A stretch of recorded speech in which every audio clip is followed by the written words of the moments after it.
குட்டி ஸ்டோரி சொல்லட்டுமா? ஒரு கிராமத்துல ஒரு அரசர் இருக்காரு. அந்த அரசர் ஒரு போட்டியை நடத்துறாரு. இங்க இருக்கக்கூடிய ஆலமரத்துல ஒரு கிளி உட்கார்ந்துருக்கு. அந்த கிளிய மேலேந்து கீழே யாரு வீழ்த்துறாங்களோ அவங்களுக்கு என்னுடைய அரசரவையில ஒரு பதவி காத்துட்டு இருக்குங்கிறத சொல்றாரு.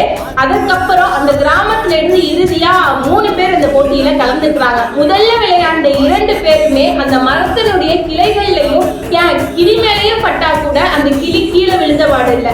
கடைசியா விளையாண்ட 3வது நபர் முதல் வாய்ப்புலயே அந்த கிளியோட தலையில அடிக்கிறாரு. அந்த கிளி மேலேருந்து கீழே விழுந்ததுக்கு அப்புறம் அந்த நபர் சொன்ன கருத்து தான் இன்னைக்கு முக்கியமான ஒரு கருத்து. என்ன சொல்றாரு அப்படின்னா, முதல்ல விளையாண்ட 2 பேருமே சுத்தி உள்ள மேலதான் கவனம் இருந்ததே தவிர அந்த கிளியை வீழ்த்தணுங்கிற கவனம் இல்லை.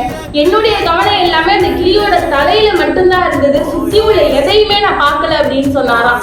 இதுல இருந்து நம்ம தெரிஞ்சுக்க வேண்டிய ஒரு விஷயம் என்ன அப்படின்னா, கோல் செட் பண்றோம், ட்ரீம் செட் பண்றோம். ஆனா அந்த ட்ரீமுக்காகவும் கோலுக்காகவும் சுத்தி உள்ளவங்களை யோசிச்சு அந்த கோலையும் ட்ரீமையும் சுத்தி உள்ளவங்களுக்காக விட்டு கொடுக்குறமே தவிர அந்த கோலையும் ட்ரீமையும் நம்ம கையில எடுக்கிறது கிடையாது.